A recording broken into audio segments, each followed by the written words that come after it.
What's up, everybody? How we doing? I'll wait. There There it is. Hi, Oh, we got the trio back. We got the Paracrew. What's up, guys? How you doing? Doing great. Hi, I'm excited for tonight's show. Yep. You ain't joking. Very excited. You ain't joking. We are a little bit late, guys, so our apologies, but y'all know how it goes. We have a great guest on, and we were in the backstage just hanging out, having fun, and just completely Almost dying. Almost dying over here. Our guest almost killed Squeakers. It was great. Oh, stop it. Stop it. Where are your numbers? Well, before we bring on our guest tonight, I do want to give a couple of shout outs. First and foremost, I want to congratulate the Listen Queen, Chrissy Baggett, for being Paracrew's Fan of the Month for February. So you are a huge support. We love you to death, and you deserve every bit of it. And did you guys notice the hint I put? I put that in the intro. Nice. I snuck it in there. but yeah, I'm super excited. I'm super excited. So you got a fan. You okay down there, Lurker? Yeah, I'm fine. Okay. Lurker's in deep thought. Lurkalicious? Oh, that's gonna be a new thing. That's gonna be a new thing. All right, so guys, our guest tonight is backstage. He is absolutely amazing. He has, like it says, he has a resume a mile long and knowledge that stretches even further. Oh my. We are being hacked. We are being hacked. Yeah. Who gave him access? We'll bring up our surprise host here in a minute. But you guys may recognize this guy's name, our guest name. But you may not recognize what we're going to be discussing tonight because we don't even know. And before I bring him up, I'm going to put that on because this is going to be a lot of fun. So, ladies and gentlemen, he's an actor, a director. He's been on a lot of different shows. He's got an upcoming movie. He's got a bunch of things. So, without further ado, the one and only John Yost. John, can't hear us. Thank you, StreamYard. You hear us at all or no? Can't hear us?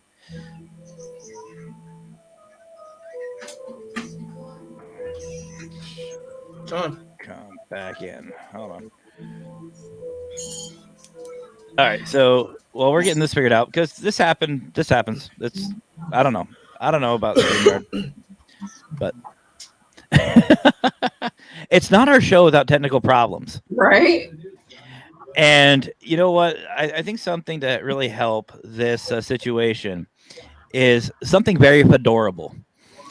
Ladies and gentlemen, the hacker and the crasher, our fedorable brother, Mr. Fedora. There's Howdy. Can you hear us now? Howdy. Yes, I can. Yes, Awesome. I can. Awesome. Welcome to the show, John. And right next to you, we spoke about him earlier. This is the man behind all the madness and the kick in the ass that I needed. That is Mr. Fedora, Scott Morton. Scott, that's Mr. John Yost. No, Nice to meet you.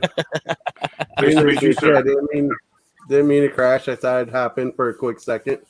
But No, you're good, brother. Sugar rush. I got the sugar rush going on. I don't, have you guys? No idea why. Yet?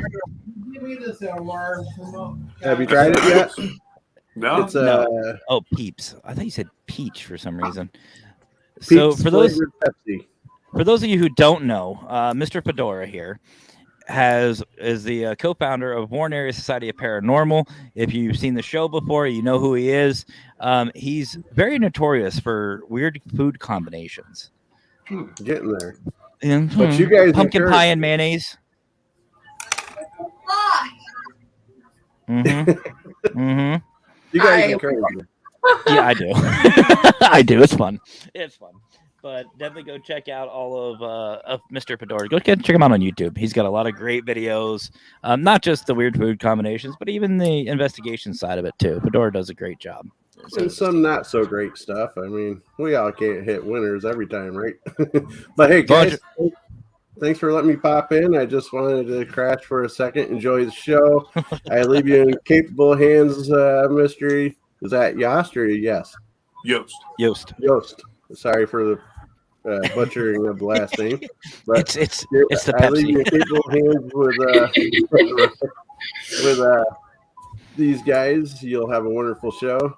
I will bid you all a fond farewell. Have a good Yes, night, sir. brother. As Much love. always, Oh, stay don't. spooky, my friends. Don't forget Duck Lips. I love him. So that was not the intro I was expecting, but you know what? It's always fun with Fedora. I love him. So let's say hello to our audience now. We got Nikki Cameron. How you doing, Nikki? Welcome. We got Dina. Hey, Dina. Sean Ellis from Enlightened Souls Paranormal. What's up, my brother? How are you? And of course, we saw. I don't know that's got to be either Mr. Brian Laverty or it might be Aaron. I'm not sure. Laverty. That's what I'm thinking too.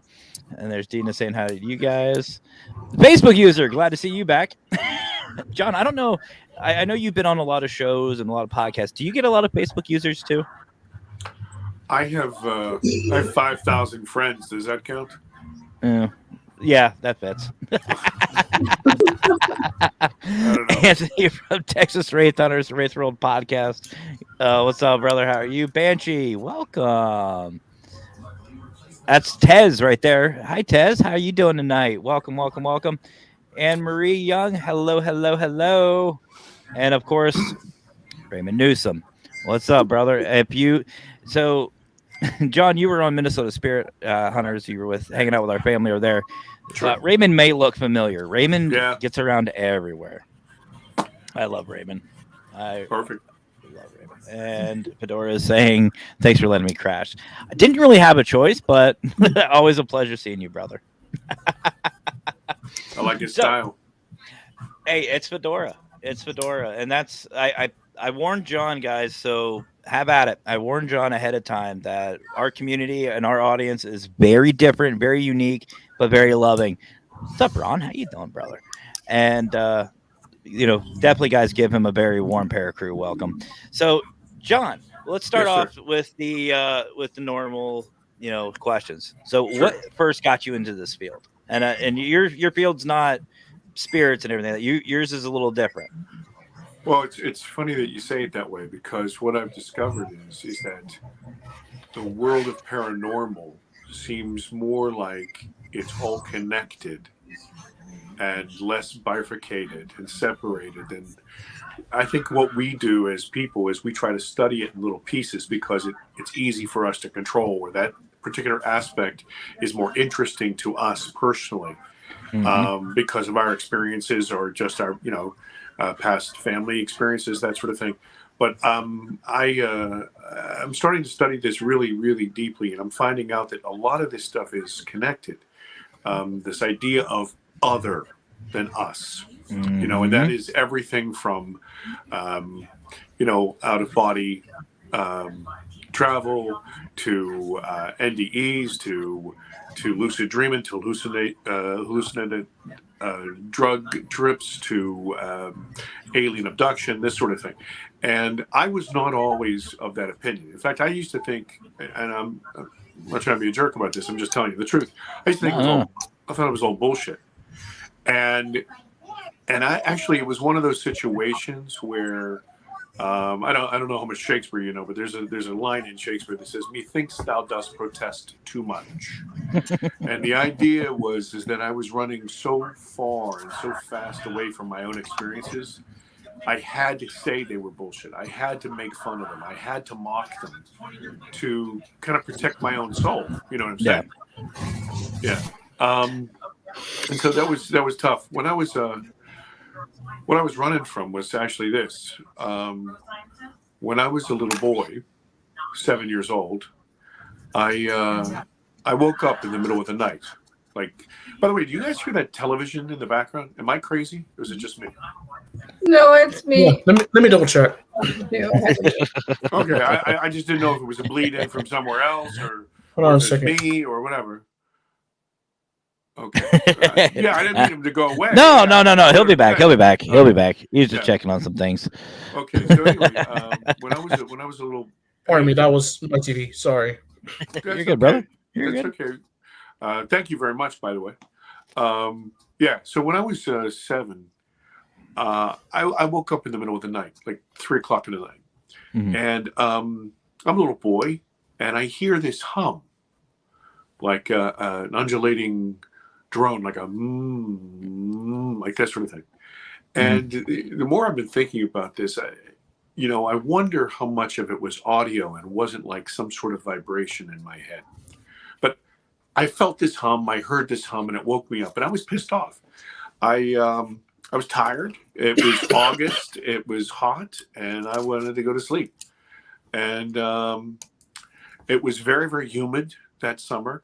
And my parents weren't wealthy. We didn't have air conditioning. I mean, this is back in the 70s because I'm an old guy.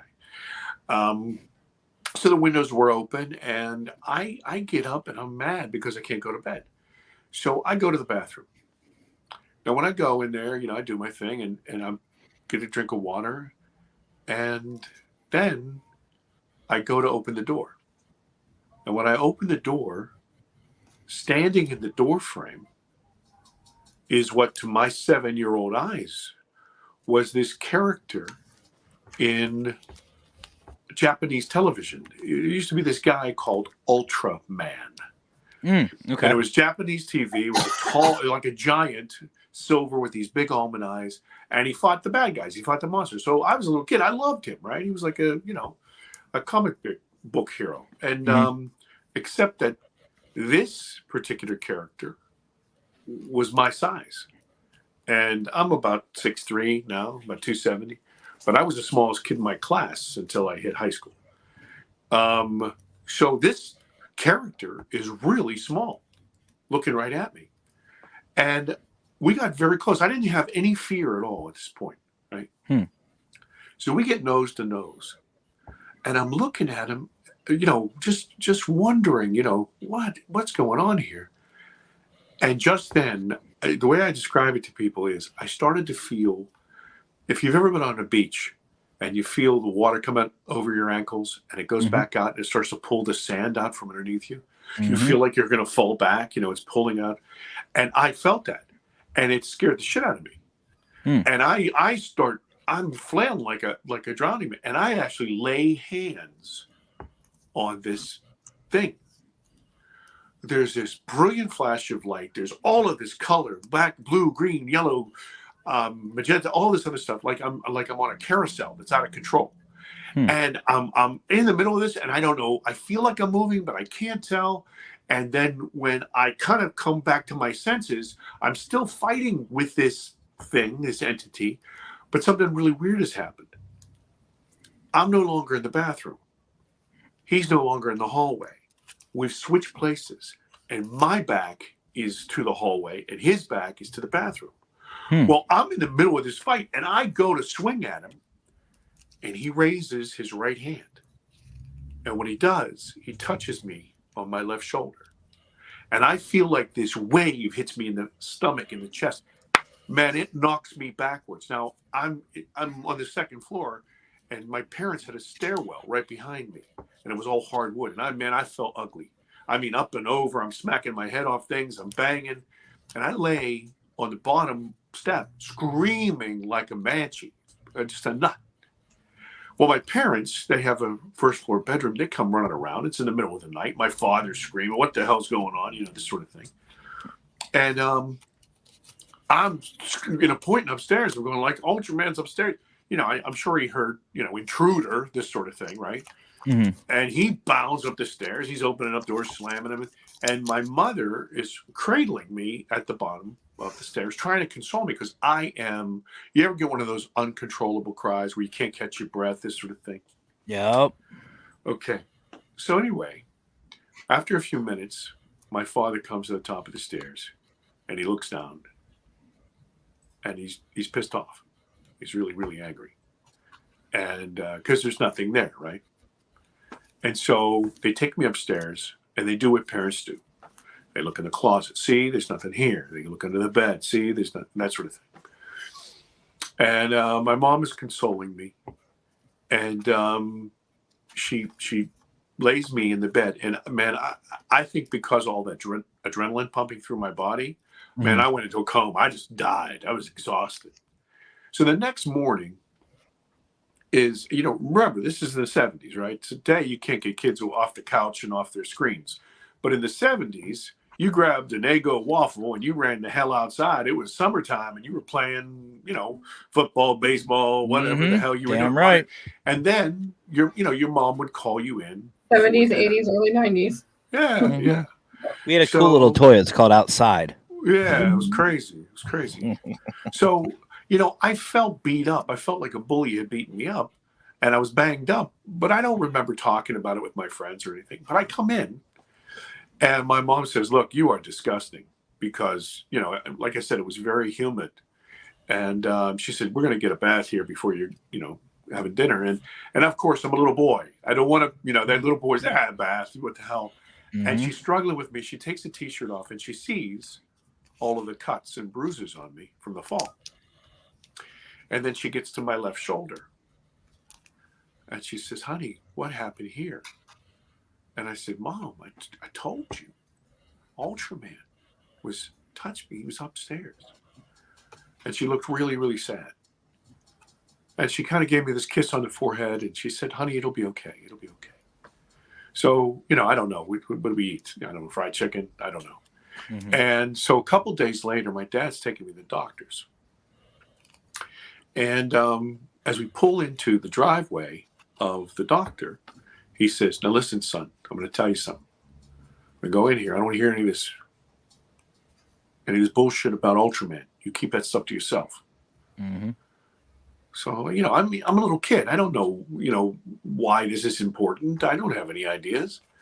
And so I said, sure, Dad, whatever. I love my dad, And we go in there. The doctor's checking me over. He's giving a cursory exam. Now, remember, this is a couple of days later. So the bruises are starting to yellow and, purple and that sort of thing. And the cuts are starting to heal. And then he gets to my shoulder again. And he says, oh, sport, what's this? And he's looking around. And I say, well, this guy, and my dad is in the corner. And he is giving me the stink eye. Like, didn't we talk about this, right? Mm-hmm. And, once again, I wasn't afraid of my dad. I love my dad. But, back in the 70s, you didn't screw with your dad, right? Mm-hmm. The look, you knew what the hell the look was. Mm-hmm. And so I went, I don't know. I was just playing something. And so, he manipulated it, took a look at it, and, asked me if it hurt, saw if there was any liquid in it, this sort of thing. And, he gave me a lollipop and sent me on my way. And so my dad is driving me home. We pull into the driveway in front of my parents' home. And my dad pulls in and he says, now listen, son, I'm serious about this. I never, ever want to hear about this Ultraman guy again. I want you to shut your mouth about it. I don't want you to scare your mom. I don't want you to scare your sister. You shut up. You don't say anything. And so from that moment on, at 7 years old, I lied about it my entire life because the mark is still on me. And it's large. I mean, I have big hands. It's as big as my thumb. And it's raised, and it sometimes changes color, and it definitely changes temperature. And it, to me, I mean, a lot of people say it looks, like a lot of different things, but to me, it looks like a thumbprint.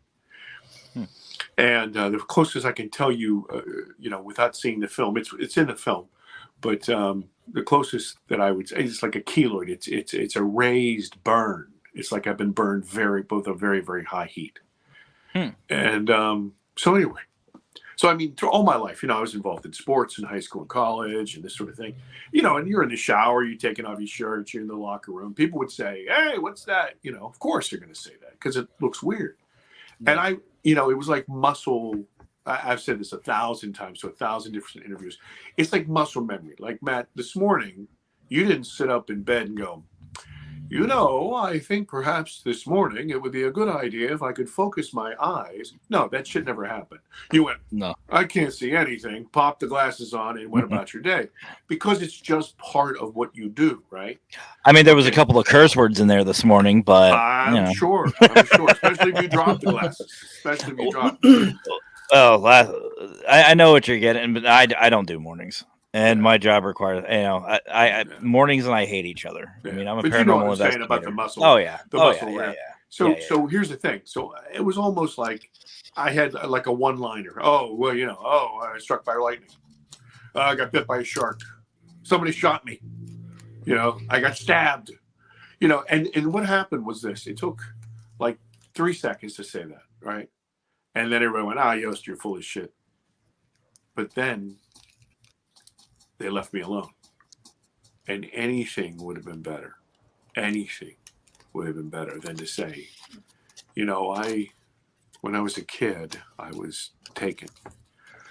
You didn't want to say that. You didn't want to say that. That was going to be the end of your life as you knew it. So I lied about it my entire life. And what happened was I just grew up like a normal guy.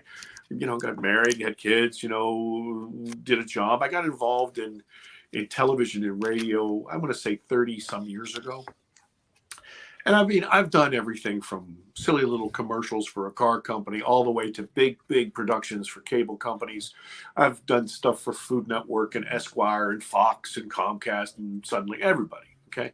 Done film and TV. And this is just my business. You know, I'm like a blue collar worker. I'm not anybody. I'm a nobody.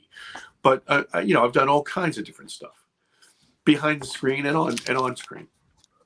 And I was on a shoot in the middle of the desert. This is about 3.5 years ago.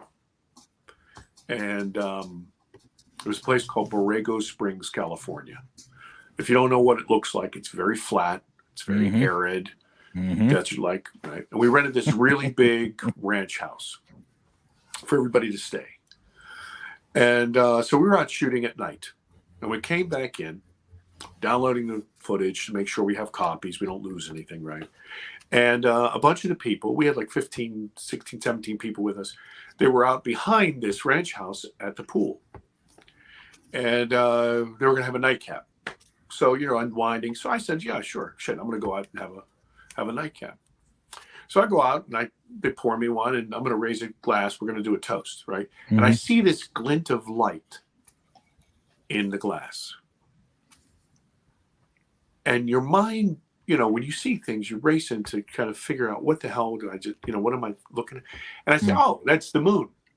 You know, that's the, and I went, wait a second, that's not the moon. Tonight's the new moon. That's why we shot tonight, so we could control the light. There's no moon out tonight. And this is all happening in seconds. As I drop my glass, I see right above me, well, not right above me, like a 45-degree angle above the house that we were renting. Remember, we're in the backyard by the pool. About 30 feet in the air is this blue-green, luminous thing. And once again, my mind is racing to think, you know, what the hell am I, what do I see? What am I seeing? And I'm thinking, oh, this is one of those get well balloons, you know, get well soon balloons you take in a hospital or a happy birthday balloon, that sort of thing. But then that can't possibly be the case. You know, that thing is as big as a Volkswagen. And one of my camera guys was with me, his name's Scotty. I grabbed him, I said, hey, Scott, look at this. And I mean, this all happens within like 8 seconds, right? I turn him and he goes, oh my. And as he does, everybody around the pool, you know, like I said, we have like 15 some people. They're like, oh crap, what is that? Is that a UFO? What? This thing moves. I'm going to tell you something, Squeakers. It moves so damn fast. It moved zigzag and stopped right above my head. And when it did, something happened to me. I felt that same feeling that I haven't felt, you know, for 45 years. I felt the earth start to slip out from underneath me. And I became fucking petrified. I mean, absolutely to my core, because everything, I mean, I always knew the details. It wasn't a question of, could I tell you what happened? Sure, I could tell you what happened. But I mean, the emotional, visceral, raw, and I'm going to tell you, I shit myself. And so then I don't know how long it was there, right? But then it kind of zigzags away about 20 feet away. And then it just slowly drifts off into the desert. And everybody is staring at this thing, still buzzing. Wow. And remember, I told you this is real flat. So everybody saw it for like a minute and a half, whatever. Anyway, I am dying inside. Have you ever been so cold, or like, we were talking before we were on the air, have you ever been so hungover or so drunk that you had those dry heaves that you could not control? And you're trying to calm your insides, but you can't do it. You can't do it. That's the way it felt. I felt like I was dying. And so I make some stupid comment to everybody like, oh, you're all young whippersnappers, and I got to go to bed. And so I make my way to the room. And I barricade that door with the bed. I'm not proud of this. I barricade and I throw my luggage up on top, and I sit in a corner and I cry ugly. I cry ugly. And what was happening was this. I was not dealing with this like a 50-plus-year-old guy. I was dealing like this with like a 7-year-old kid who had never dealt with it, right? So I'm losing my mind, and I have a terrible night. Fitful, I don't sleep. And in my business, okay, I'm a producer. I'm very, very anal retentive. I'm straight lines. I got boxes everywhere. You're usually spending other people's money, so you have to be very careful. And it's usually huge amounts of cash. So you can't jerk around. And so I'm very, very anal. So I'm pissed off at myself like you can't believe. And I'm so angry that I can't get control of myself. So the next morning the light comes up, I'm still up. I'm going to take a hot shower, get some coffee. I'm going to go out there. I'm going to kick ass. I'm a hard charger. I'm going to do this. And I walk out there, get that coffee, and I go to step outside. I can't go out there. I can't walk outside. I'm immediately afraid of big sky. I'm immediately afraid of water. And I went, what is going on? It was such a surprise to me, and it petrified me. Now, this type of stuff, this fear, is debilitating to a person like me. I can't do my fucking job. Okay, so anyway, I have to have people help me, and the guys are starting to notice there's something a little off with John. What's going on? I make it through this shoot, another 2 or 3 days. And thank God I get back to the East Coast. Thank God to Jameson Irish whiskey, because I drank a lot of it. But when I get off the plane, my family and friends, they could see something was wrong with John. And it got so bad that I would get to work early or get to work late, and I'd wait for somebody to get out of their car so I could run to them and walk into the building with them, right? Because I was petrified. This was driving me crazy, and it was killing me. It was killing me. It was poisoning my life, it was poisoning my family life, it was poisoning my work. And I blew up. I gained all kinds of weight. The stress was killing me. And I've said this before too. A lot smarter people would have looked for some help. They would have asked, somebody like you guys, or they would have asked, a psychiatrist or But I'm so self-determined. I'm going to fix this myself, right? I'm so pissed off that what I do is I say, look, Yost, you're nobody. I'm sure that other people have had these types of experiences, right? And so you gotta figure this out. Find out how they lived with it. So I started to read about this stuff, and then that led me to reach out to people, and I would start to talk to them about it, and then I would interview them, and then eventually I became brave enough to share with them what happened to me, and this went on and on and on until something. And to you guys, it's probably playing this in the nose on my face, but to me, I didn't realize this. I could tell you everything about that encounter, but I could not for the life of me tell you what happened at the top of those stairs. I had no idea how I got switched around, right? How did I move from this side to this? I could not for the life of me. And so somebody said, listen, what you need to do is you need to talk to this woman named Debs Shakti, and she's in the film. And this Debs Shakti, she does this thing called QHT. and it's quantum hypnosis. And the basic idea is, and I'm going to screw this up because I don't know what the fuck I'm talking about, but let me just tell you this. Okay, look, if you're in a terrible accident, right? And they say, okay, what happened? Well, your body's in shock. You can't remember. Was it a blue car, a yellow car? Was there anybody in it? Was it a guy? Whatever. Okay. Hypnosis can allow you to relax enough to recall all the details. Oh, it was a blue car. I can see the license plate. It was a guy, this sort of thing. Now, that's direct line of sight. But quantum hypnosis, the idea is that all information is accessible. So just like in a near-death experience, you hear people, they can say, oh, I'm up in the ceiling and I can see my body. Okay, they're outside of themselves, right? Okay, well, what can happen is, literally, she can help you relax enough to pull your consciousness out as a separate entity and see. So in that particular case, you could see that a little kid had rolled a ball across the street. The car swerved to miss it. That's why he hit you. But you would never be able to see it with your eyes from your driver's seat. Mm-hmm. So her name was, once again, is Debs Shakti. And she is really, I'm going to tell you something, an angel. I consider her a guardian angel because she saved my life. And she's a little tiny person. I'm not a tiny person. She's a little tiny person.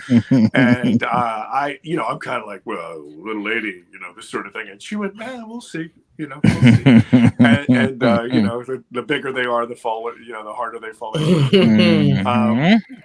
But then we really talked about this, and she said, look, I'm not going to really do anything, John. All I'm going to do is teach you how to relax. You have so much armor, so much defense, so much, callous around this because it's so painful and traumatic to you. I'm going to just teach you how to calm down so you can walk down the hallway that you built, that you can unlock the door that you locked and open up the filing cabinet that you secreted this information. And all you're going to do is you're going to see and you're going to report.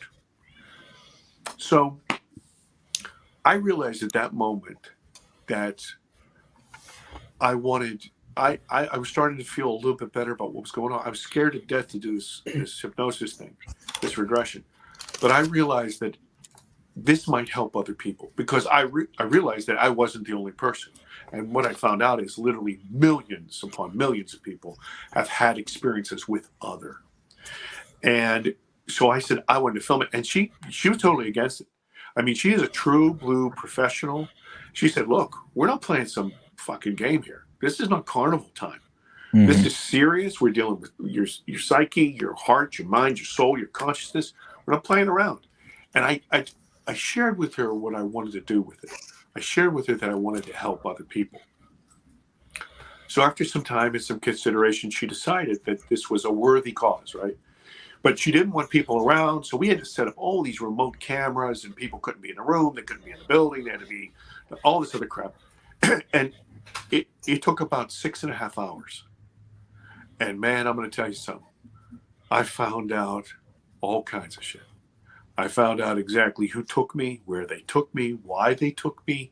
I found out that it hadn't been the first time. I found out all kinds of stuff.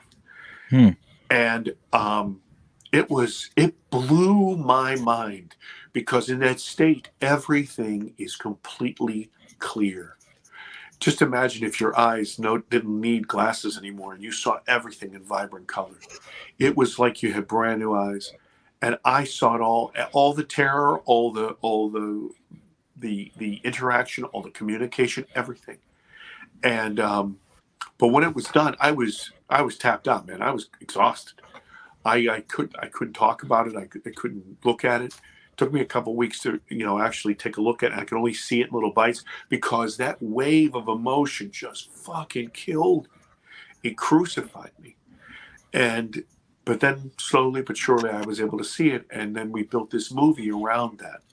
And what this film does is it's different than every other documentary your audience or you will ever see. People make these documentaries, and they're brilliant people, and they have all kinds of, research and everything else. And usually what's happened is they're more researcher than they are experiencer. They go search for experiences, but really they come from, and they're really not filmmakers. Okay. Yeah. But I've been in the business for 30 years. This is what I do for a living, right? So the very first thing is that this film is more like a film. It's more like a movie. When you see the trailer, as you saw, the production values are very, very high. Yeah. And the second thing is that, you know, these other documentaries, it's almost like you're outside the action. Other people make it like a third person narrative. You know, you see some clips, and then you hear this narrator in the background who goes, you know, back in 1956 or whatever.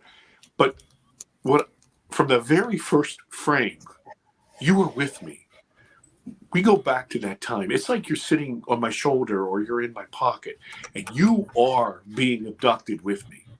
You experience it in a very visceral, through light and sound and color, and you feel that terror, and you feel that fear, and more than that, this is not just my story. I kind of act as like the spine of the story, but we have all of these other individuals, very brave, very beautiful, smart people with a lot of education and business sense, and people who own their own companies and design companies and all this, teachers and all of these people, they come together and they share that they're just normal, everyday folks, that something fucking incredible has happened to them and how they've been processing it.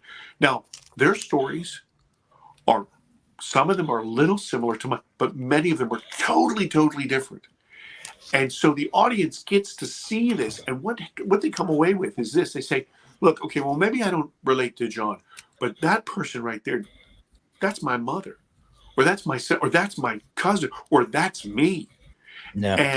And so what happens is it is this immersive sort of experience, and we take people from this fear, because this is, look, I hear all these people, you know, in the world that you guys live in the world that I live in, they talk about, oh, you know, everything is wonderful and angels of light and everything. Guess what? Fuck you. That's not true. That's not true. And secondly, when you are experiencing it, when you're engaged in it, you can be scared to death because it's so foreign to you. Now, even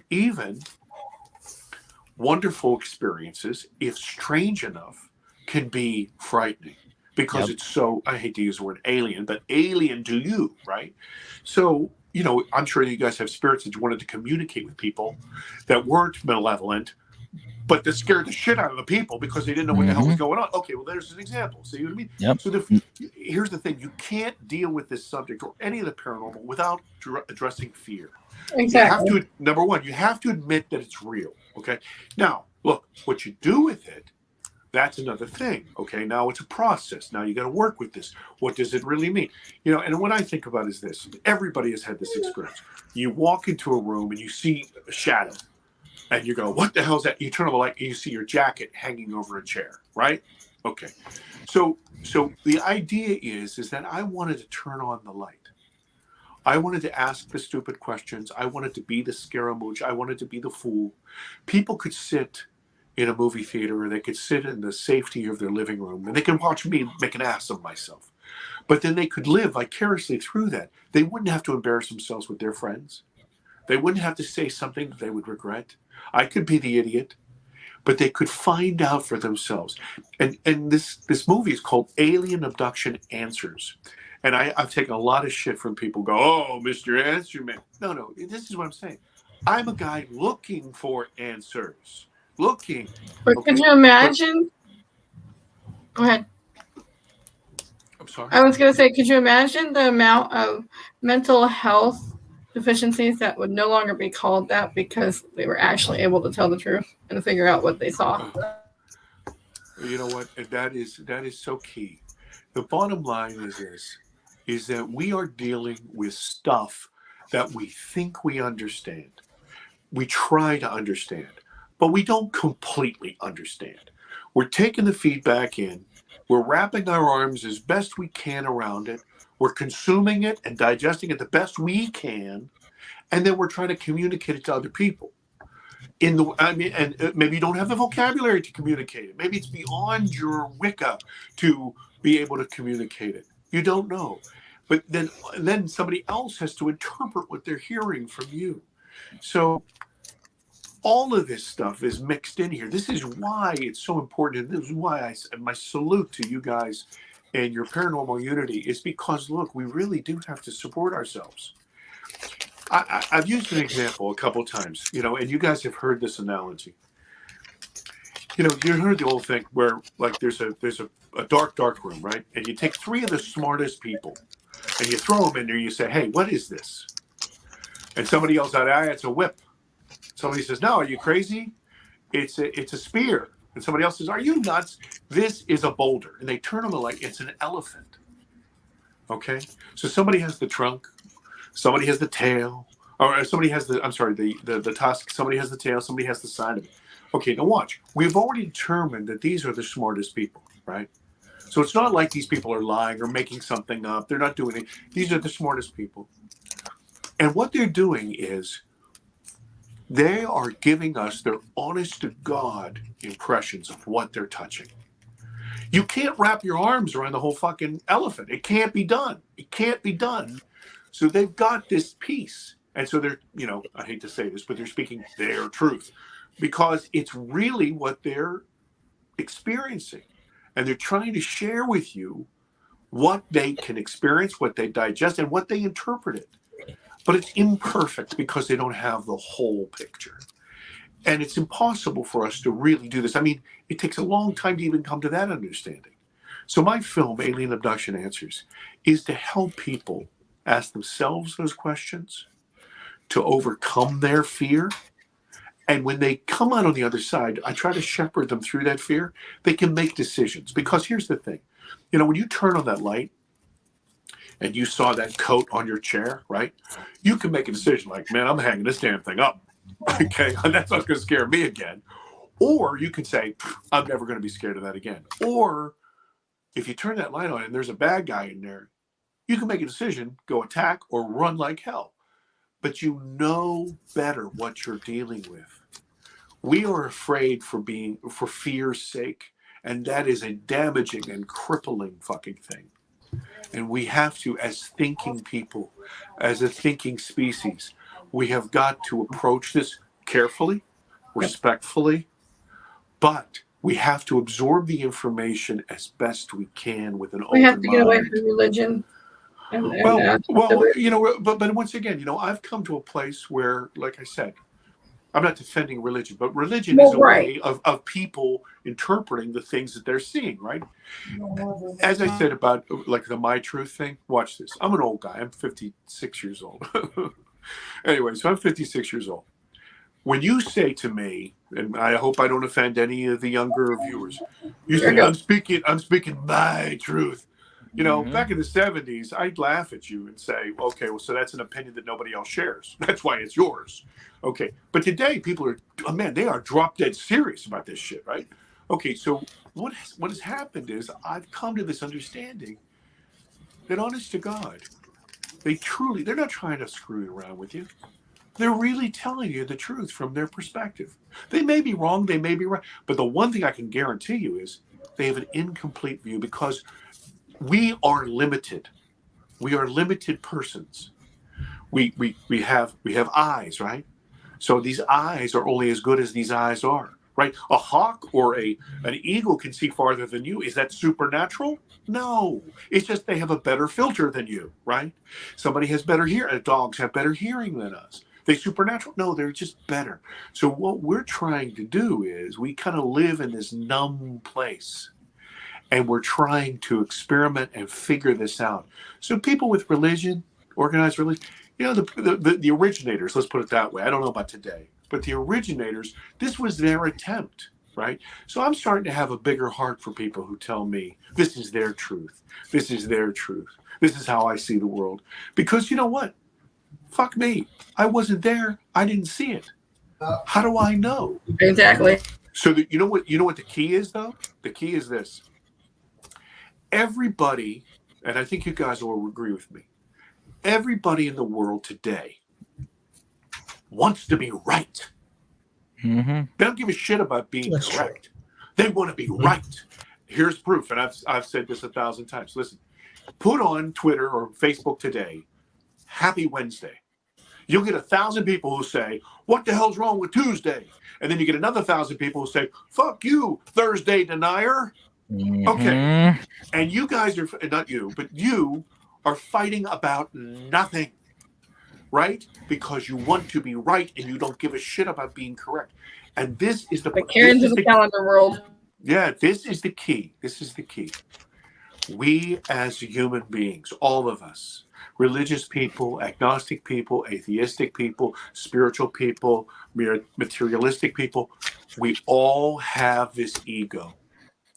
And this ego prevents us from seeing things as they truly are, because we see it through the filter of what we feel comfortable with, our backgrounds, our educations, our religious, all this other stuff. What we need to do, and this is what happened for me, and this was the lesson that I learned, was when you're in this situation where you have no control and you are taken, there is nothing you can do. Your ego, your sense of control, your desire to control the situation, put it in a box, name it, is fucking crushed. You got nothing, man. And guess what? You turn into this ball of jelly. But this is the lesson. Look, people used to think the earth was flat. People used to think the sun went around the earth. And they were so attached to it because they knew it, right? It was their opinion. This is what they were doing. Now, none of that's true. But you know what? They would have fucking fought you to the death for it. Mm-hmm. Because it was their truth. So what I see, and this kind of goes into, by the way, guys, we were making fun of people who turn into like these egomaniacs, you know, in this upper echelons of the paranormal or UFOs or whatever. We were making some jokes about it. I know I'm a dick and I was making jokes. But here's the thing. What happens is we have these tremendous experiences, and then we lock our claws into that tail. We lock our claws into that, you know, side of the elephant or into that tusk. And then we say that's the only truth. And everybody else is an asshole because they don't believe it. And now, guess what? I'm going to identify that truth with me. And so this is where my ego is. And so now if we disagree, then you're attacking me, which is not in any way, shape, or form the truth. The truth is we're trying to get at the reality of the situation. We need to turn on the light collectively in para-unity to see the whole elephant.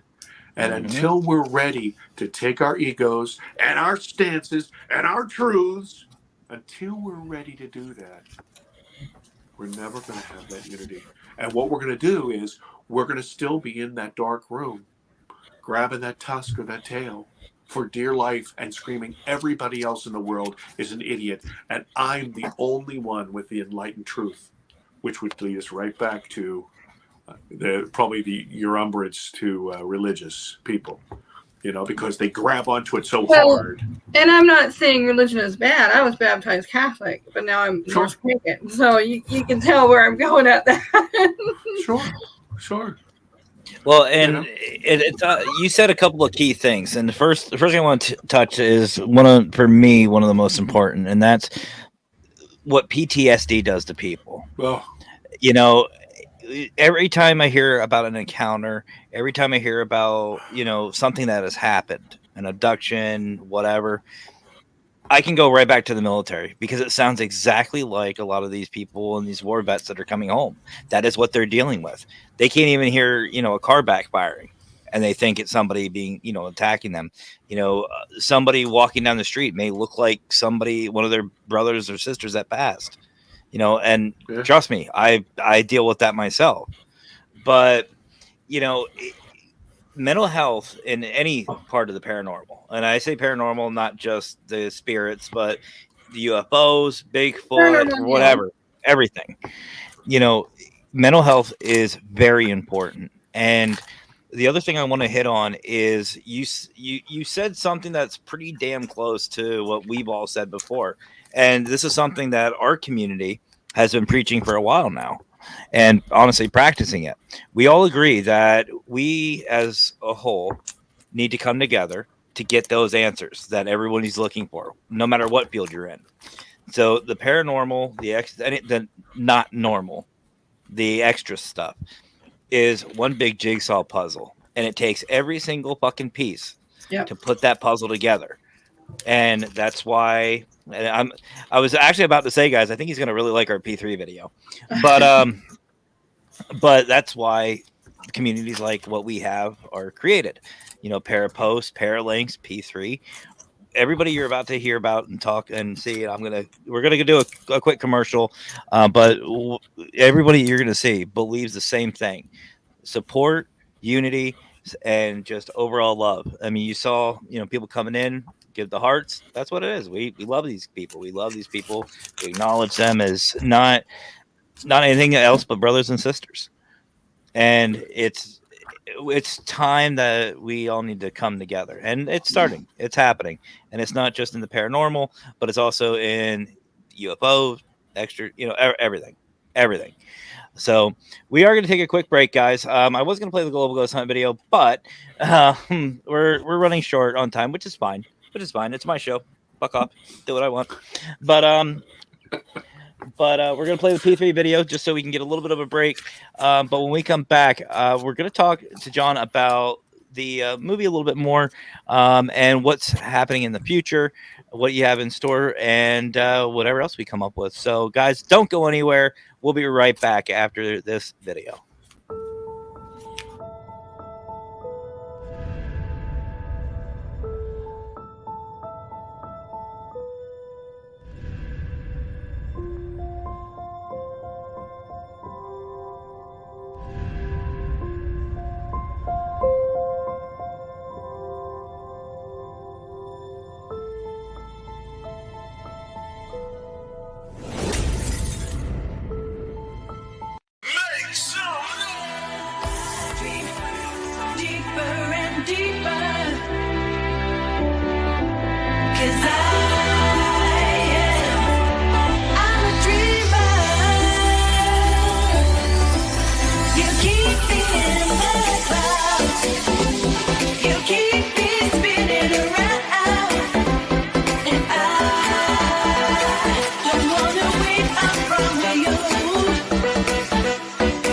Well, I don't know what I can do.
Welcome back, everybody. So before we continue on with John, I want to give a couple of really quick shout outs. You guys know what I'm about to say. If you've seen the show before, I want to give a huge shout out to our brother Brian John Laverty over there at Para-Post and everything he's doing. If you guys haven't heard of Para-Post, what do you have?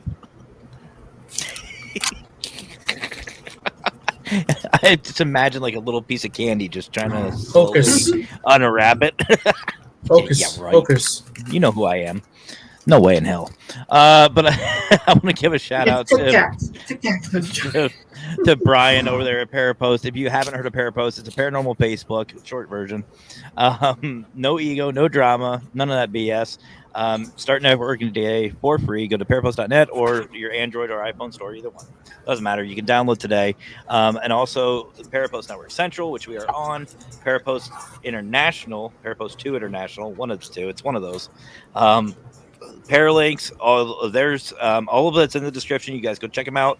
Amazing podcast on any one of those channels. Go check it out. You'll find this show, the Paracrew podcast, my other show, Para-Prob podcast, and many others. Many other great podcasts. So go check them out today, guys. And of course, I want to give a huge shout out to our sponsors over there at Maglite. Guys, and John, I'm sure you agree. When we go out, whether we're investigating the paranormal or what you do with the production companies, you need flashlights. You have to have them. So guys, go over to Maglite today and join the Maglite Nation and have some fun, because they're good. They're great. I've said it so many times. And I see our brother Don Vic, the paranormal Don right here. Hi, Victor. What's up, brother? So for those just catching up, John has told us his story, and I'll tell you what, it's a hell of a story. It's a great story. Great story. I do have one question before we do have two questions here in chat, but I wanted to ask, and I'm the host, so I can ask first. So, so your mark on your shoulder, the one thing I was curious about, does it ever give you any pain or discomfort? I mean, I know the doctor probably asked that, but has it ever affected anything, like movement, anything like that? No. It, like I said, it's large, and it does change color, and it does change temperature, but it doesn't hurt. Never hurt. It feels. I'll tell you something interesting though. If you ask me how it feels heavy. I feel like some sort of a weight. So I don't know how to explain that, but they didn't find anything. Like there's nothing. Like, have they done any testing on it or? No. See, once again, you have to kind of appreciate the story about this. About lying about it all my life, right? Yeah.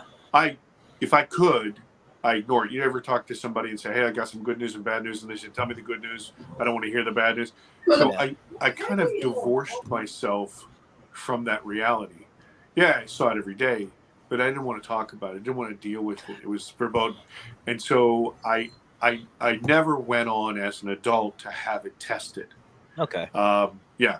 It just. I was just curious. There. Yeah. I was just curious because I know, especially after you make that connection, you start I don't want to say accepting, but you're more understanding of your experience. Yeah. I didn't know, maybe curiosity maybe got the best of you, and you're like, you know what, I want to get a look at. To tell you the truth, in the film, if you ever have a chance to see the film, I'd love to know your comments. But in the film, one of the special presenters is a guy named Whitley Strieber. Mm-hmm. Whitley Strieber wrote Communion back in the 80s, and he's a worldwide speaker, and he's lived with Abduction and what he calls the visitor presence all his life. Well, there's some validation right there. Yeah, and he had suggested to me that I get it tested, and it may be part of the subject of my second film. Because I have a series of 3 films. There's, like I said, you can't eat an elephant in one bite, right? So this first film, Alien Abduction Answers, was supposed to take, hopefully, this is my prayer, is that it takes people from a condition of fear. And so if you think about like that coat over the chair, the reason that you're afraid of it is because you're ignorant of the facts, right? So ignorance, and a lot of people are ignorant. I don't mean that in a derogatory sense. No, They don't know what's going on. So they're ignorant, and so they're afraid. And hopefully take people from that fear to some sense of understanding. And then the second film is going to be called Alien Abduction Awareness. And the idea is that when you have that understanding, you can somehow take that understanding and somehow integrate it. Meaning that if you're afraid of something or you're cautious of something, you can, hey, that stove is hot. So you integrate that information. You don't touch that fucking stove, right? Okay, so, or you turn the stove off. You can make decisions based on the information. This is the idea.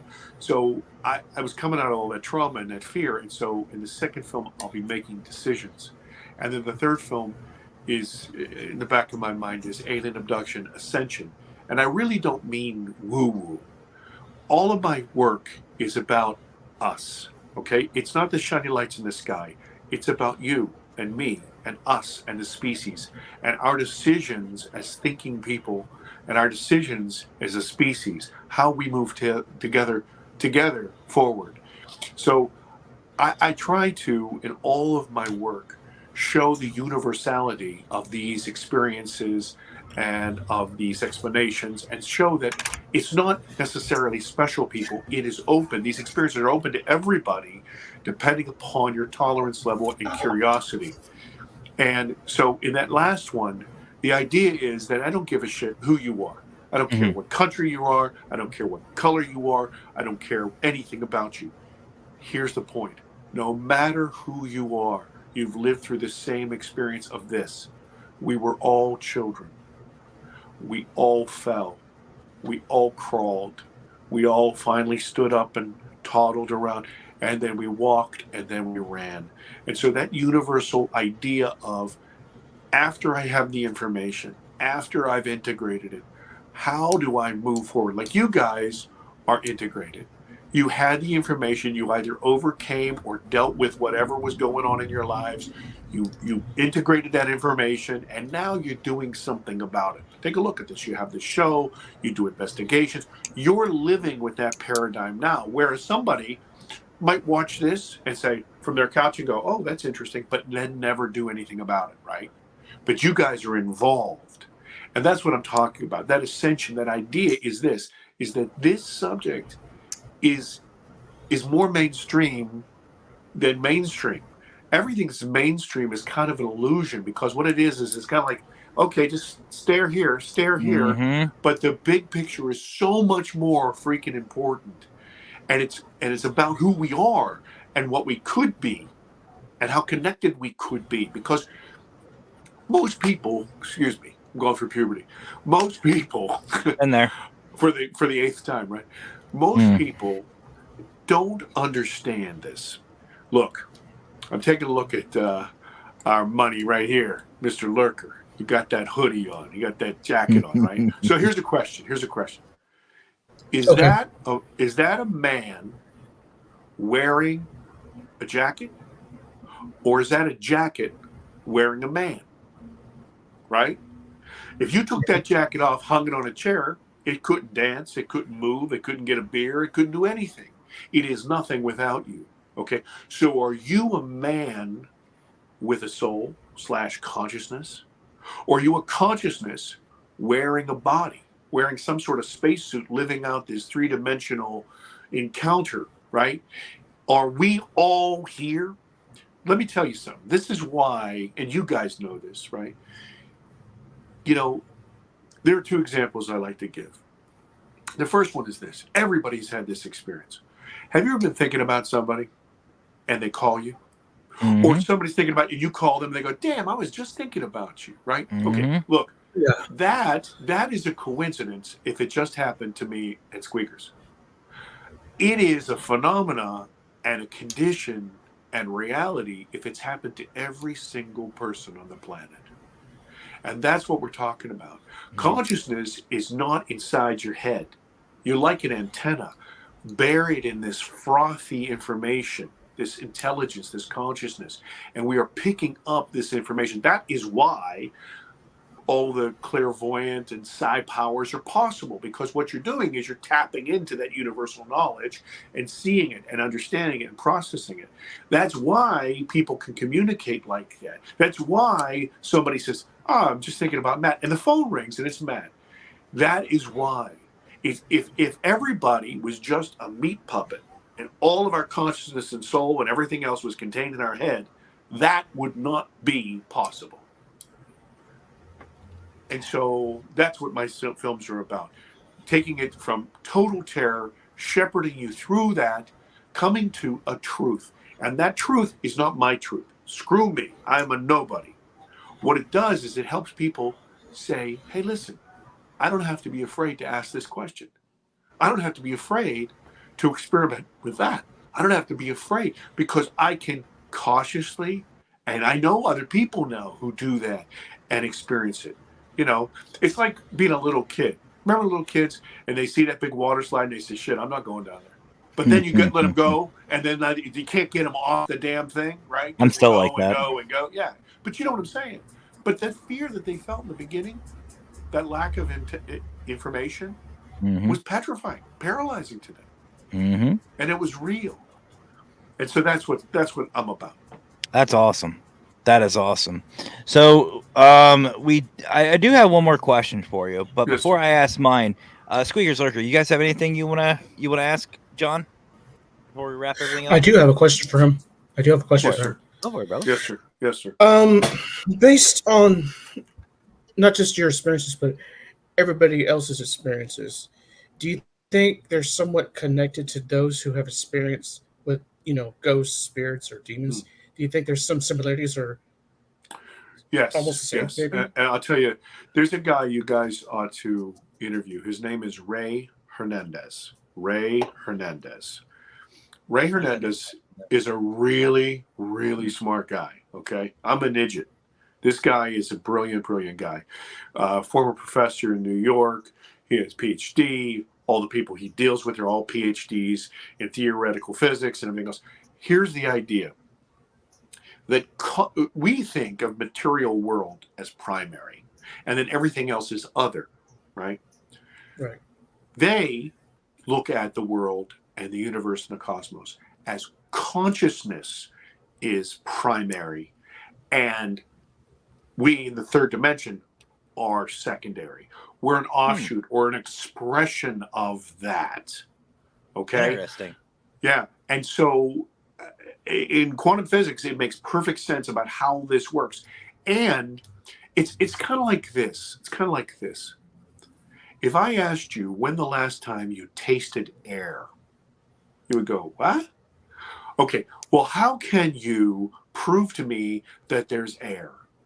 How can you prove to me physically if I can't see it and I can't taste it and I can't see it? What you do is you look at the effects. So you see the trees bending in the wind and you go, there's the effect of wind. That's air.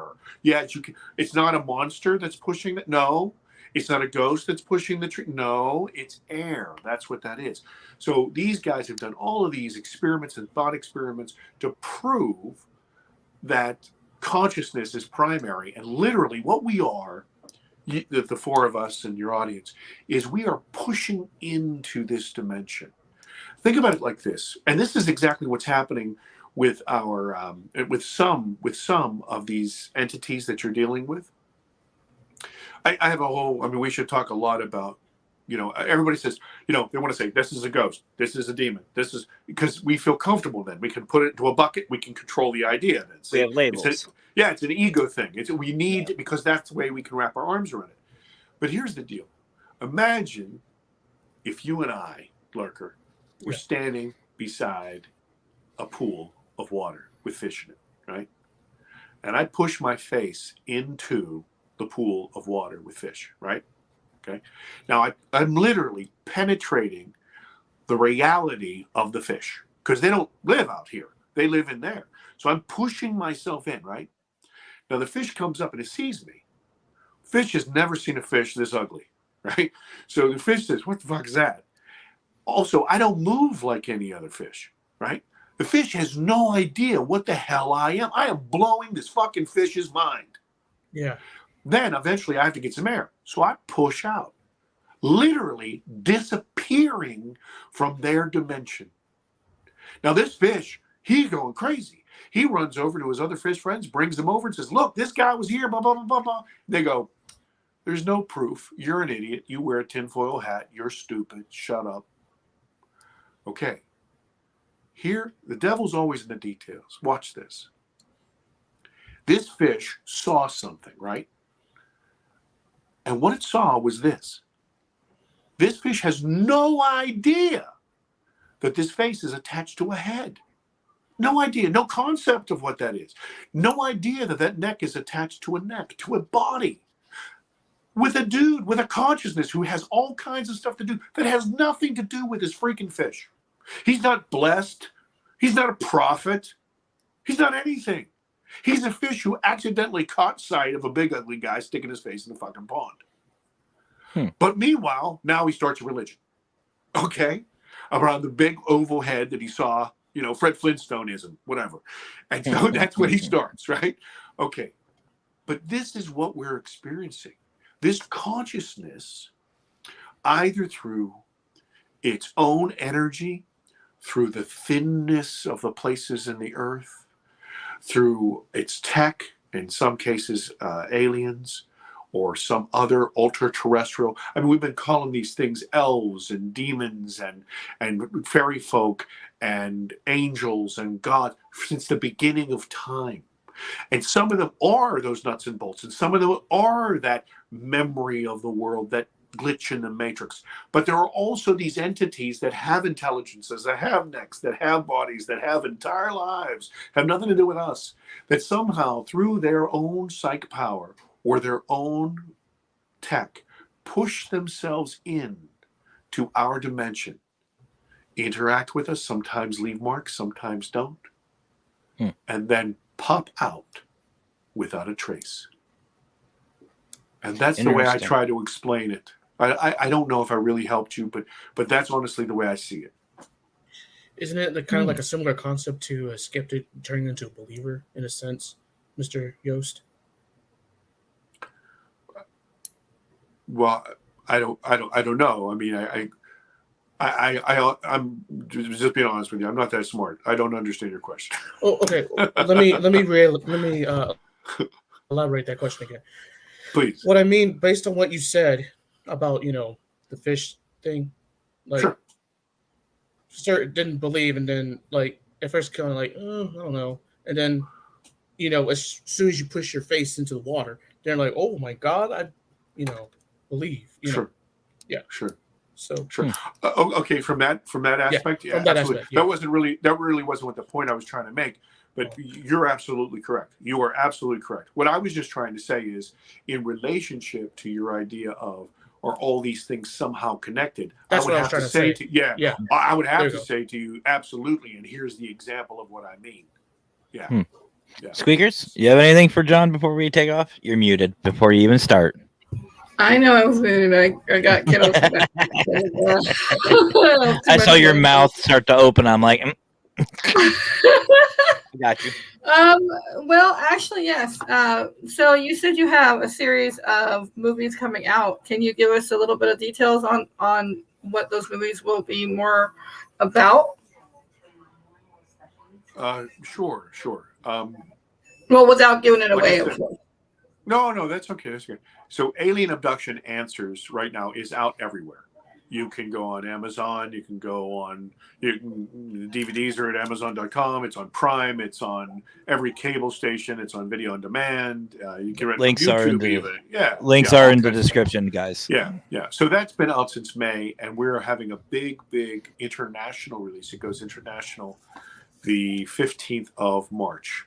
Oh, and I've got people. Thank you very much. Thank you. It was released in May, just in North America. And then it was being rolled out in the world on the 15th of March. So I'm very excited about that. The next couple of movies, I'm raising money. That once again, the film that you'll see when you're watching it, and you say, "Man, this looks like a real film." Remember, it cost me $500,000. I believe it. Okay, it cost me $500,000. So I'm raising the next $500,000 for the next film. Okay, and that's a tough hill to climb, right? That's chunk of change. Yeah, and I would like to raise more actually, because it's important to get. It's important for it to be better and better and better, because I want more and more people to see it and understand it and be healed by it. That's really what my focus is. So the second film is about that integration. That's what I was talking about, that integration of the information. So when I'll just share this with you. When all this stuff came out, I was shocked, because I could tell you everything that happened that night. But when I went under, I found out that I had been taken several times before. And that's why, by the way, that's why I fought with this. And I was thinking, you bastard, I am not going again. I am fighting you. And I was taken somewhere, and all that's in the film. But I thought, maybe I'm an idiot. Like I said, I'm not that smart. Maybe I'm an idiot. I thought, okay, well, that happened a long time ago, right? I'm an old guy now. But the film came out, and then new shit starts to happen. Like, I work at the same office I've worked at for 13, 14 years, right? And it takes me an hour and 15 minutes to get there. It doesn't take me 3 hours.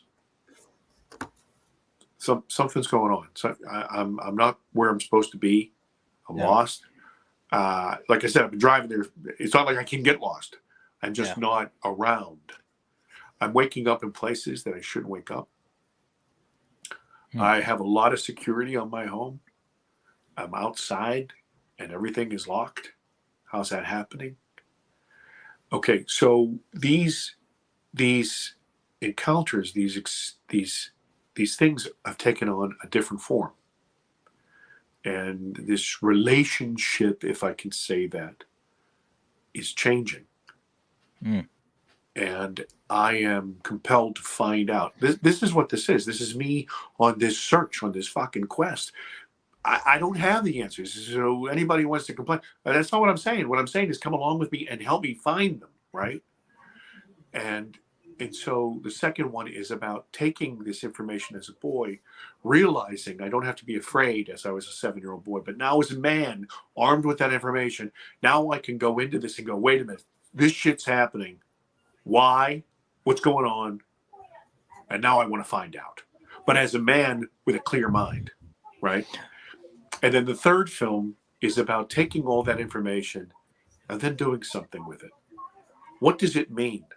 Now, one of the things that came out when I was under is that I was told some things and I was shown some things that are going to happen within my lifetime. And this stuff is not going to happen to me. That's why I keep saying this is about everybody. This is going to happen to everybody. I don't know if you remember that old movie with Mel Gibson called Signs, right? Mm-hmm. Okay, then all of a sudden, these freaking chips are everywhere. That's not what I'm saying is going to happen.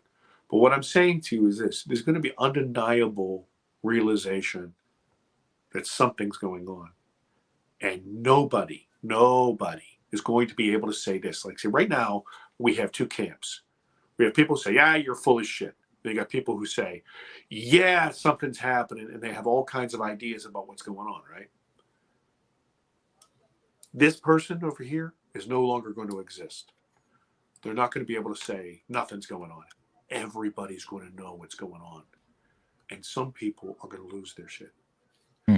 In the film, I talk about it'll be the best of times, it'll be the worst of times. There are going to be people who die. There are going to be people who kill themselves. There are going to be people who are not going to be able to handle this shit. There are going to be people who are so frightened that they're going to need people like you guys. They're going to say, oh my God, I know you've been talking about this forever, and I thought you were my crazy sister or my stupid brother or whatever. And now I know that, what does this mean? And you're going to have a big job. You're going to have a big job because you have to talk people out of the tree, man.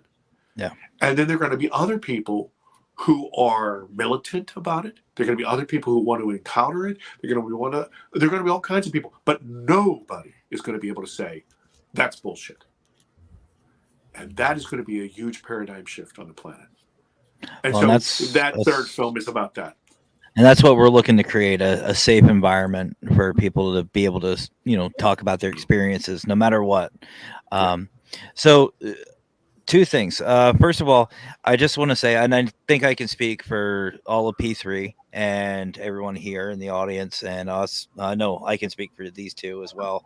When I say, if you need any help with anything, don't hesitate to reach out. Seriously, 100% doesn't matter. God bless you. Thank you. There's always somebody. It's like in the P3, we always say this. There's always somebody awake. Feel free to reach out. We do have a Facebook page, P3 Family. It is a public page. Feel free to reach out, or you can reach out to Squeakers, myself, Lurker, and say, hey, I need something. We're all on different time zones. I'm East Coast. Lurker's stuck in the middle. And where are you guys? May I ask where you guys are? Yeah. I'm in Pennsylvania. I'm in Pennsylvania. Where at? I'm your next door neighbor, Matt. We're about. I'm in your basement, Matt. Bullshit. That I call bullshit on because I'm in the basement. I'm behind you, Matt. Matt's got some. I believe that. I'm in Pittsburgh. Oh, so you're not too far. I'm actually from, Williamsport? I know it well. I'm about a half hour from Williamsport. I'm from Danville. Oh, very nice. Right off of 80. Sneeze very, very nice. Yeah. We'll have to meet up. Meet up. Absolutely. But, absolutely. Yeah, and then my brother down there, Lurker, he's from the good old San Antonio, Texas boy. Yeah. And a lot of military down in San Antonio. Military City, yeah.